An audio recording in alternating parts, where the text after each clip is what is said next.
গতকাল সন্ধ্যাবেলায় আমি হাঁটতে বেরিয়েছিলাম, রাস্তার ধারে দেখি একটা শিউলি ফুল গাছে কত শিউলি ফুল ফুটেছে, এখনও শরৎ আসেনি তাও শিউলি।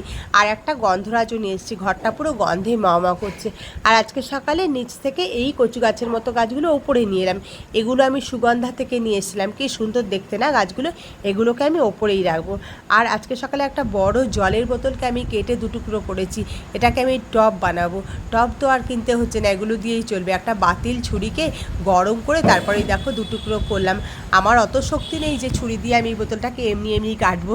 তারপরে একটু খবরের কাগজ পড়ে নিলাম, আর খবরের কাগজ পড়তে পড়তেই ঝর্ণা চলে এলো রান্না করতে। তার আগে আমার ভাত ডাল করা হয়ে গেছিলো, ঝর্ণা এসে বাকি রান্নাটা শেষ করলো। আর তারপরে খেয়ে দিয়ে আমি বেরিয়ে পড়লাম অফিসে। আর অফিস যাওয়ার পথে এই ফুলগুলো তুলেছি, দেখো হালকা বেগুনি ডবল পাপড়ির ধুতরা ফুল, কি সুন্দর না, মনে হচ্ছে একটা ফুলের মধ্যে আর একটা ফুল বসানো। তা কিন্তু নয়, একটাই ফুল। তারপরে পঞ্চায়েত মিটিংয়ে গেলাম, পঞ্চায়েত মিটিংটাও আজকে খুব ভালো হয়েছিল, সবাই